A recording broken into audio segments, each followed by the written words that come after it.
Hello friend, welcome to the world of Galaxy Point, the world of spoken English. My name is Sanjay Sharma, your English coach, जो बदल दे आपकी सोच। तो सोच मैं बदलना चाहता हूँ आप सभी का, और चाहता हूँ कि आप सभी जो है स्पोकन वर्ल्ड में परफेक्ट साबित करें अपने आप को। इसलिए मैंने आपको 21 दिन का चैलेंज दिया है और डे बाय डे हम इसको आगे बढ़ाते जा रहे हैं और आशा करते हैं, उम्मीद करते हैं कि आप सब इसमें मेरा पूरा सहयोग देंगे। तो इस सेशन में अपना जो है लगभग 17 डेज यानी 17 दिन कंप्लीट हो चुका है।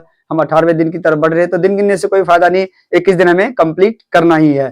ठीक है जी। तो इसमें आप क्या कर रहे हैं, जैसे कि आप सभी जानते हैं, अब चल रहा अपना मोडाल्स का सेशन। मोडाल्स मीन क्या, जो आपके मोड को चेंज करे, आपके तरीके को चेंज करे, आपके रिप्रेजेंटेशन को चेंज करे। इसलिए स्पोकन इंग्लिश बहुत ही इंपॉर्टेंट है, तो इसको स्किप बिल्कुल भी ना करें। तो आ जाइए, आज मैं क्या सिखाऊंगा देखते हैं, बोर्ड पे आ जाइए। तो आज मैं करवाने जा रहा हूं आपको मस्ट। मस्ट का मतलब जरूर करना चाहिए। मस्ट जो है आपके लाइफ में बहुत ही इंपॉर्टेंट हो सकता है। मस्ट का मतलब आप उसको डेफिनेटली करें, 100% इरादे के साथ करें, और 100% इरादे के साथ ये सब स्ट्रक्चर सीखे, तभी आप अपने आप को इंग्लिश में परफेक्ट बना सकते हैं। तो आज मैं करवाया, तो इसके बाद मैं चलता हूं अपने स्ट्रक्चर पर, जैसा कि हर वीडियो में मैं जाता हूं।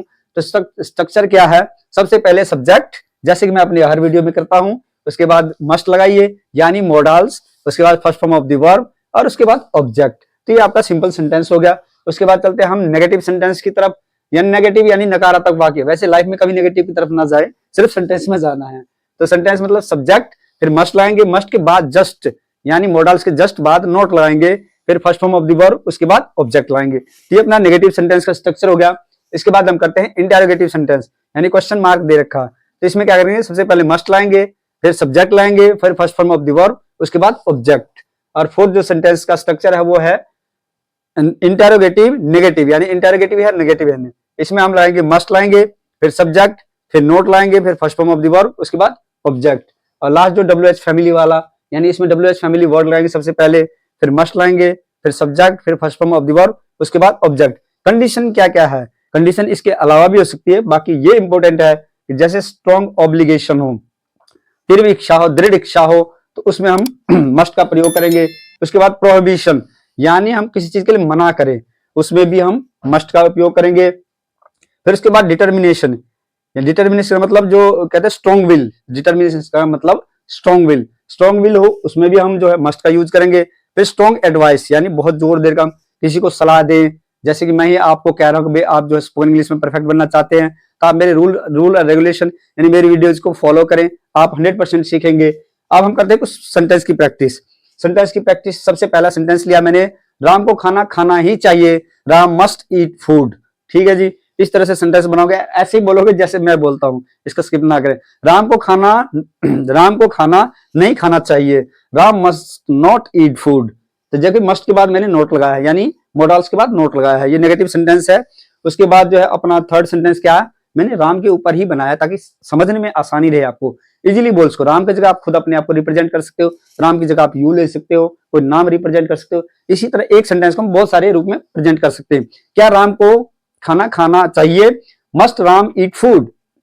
उसके बाद ये सेंटेंस लिया मैंने यानी इंटरोगेटिव और नेगेटिव, क्या राम को खाना नहीं खाना चाहिए, must Ram not eat food.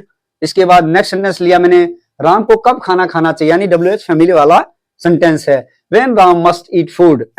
When लिया WH फैमिली, W और H से स्टार्ट हुआ ना व्हेन, तो इसलिए मैंने इसको लिया। आपको अवश्य अंग्रेजी सीखनी चाहिए, ये देखिए ये बहुत ही जरूरी है। हम जितनी मेहनत कर रहे हैं सब कुछ इसी पे फोकस है, यू मस्ट लर्न इंग्लिश। इसको तो बिल्कुल मतलब कहते तावीज बना के डाल लें, अपने गले में लटका लें, इसको जो मन में बिठा लें। इस सेंटेंस को आप अच्छे से याद करिए। 6 नंबर जो सेंटेंस मैंने आपको दिया है, आपको धूम्रपान यानी स्मोकिंग छोड़ना चाहिए, you must give up smoking.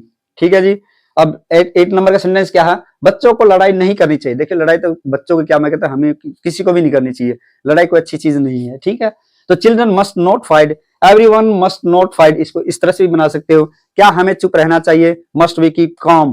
काम का मतलब यहाँ एल साइलेंट है। कुछ वर्ड ऐसे होते हैं जिसमें कुछ जो है वर्ड साइलेंट होता है, यानी अल्फाबेट साइलेंट होता है। ठीक है। ये मैं आपको और दूसरी वीडियो जो बनाऊंगा, कई सेशन चलाऊंगा अभी वीडियोज की, तो उसमें मैं ये चीजें कराऊंगा, साइलेंट वर्ड कौन कौन से होते हैं, साइलेंट अल्फाबेट कौन कौन से होते हैं। उसके बाद नेक्स्ट वर्ड उस पर आ जाते हैं, सेंटेंस पे @प्रैक्टिस पे आते हैं। प्रैक्टिस के लिए मैं एक सेंटेंस अपने हर एक वीडियो में देता हूं, हमें अपने देश की सेवा करनी चाहिए, इसका आंसर मुझे अपने कमेंट सेक्शन में चाहिए। आप सब जरूर लिखे कमेंट सेक्शन में आपकी क्या क्वारीज है, आप क्या और इंप्रूवमेंट देखना चाहते हो। देखो मैं अभी कैमरा फ्रेंडली नहीं हूँ, मतलब कंटेंट मेरे पास अच्छा है पर रिप्रेजेंटेशन का हो सकता है तरीका थोड़ा इंफीरियर हो, but don't worry, keep smiling, keep growing and continue watch my video and learn how to speak English from basic to advanced and become a fluent speaker. So don't skip my any video. It will help you a lot to improve your English. Thanks for watching my video. Keep smiling, keep growing forever.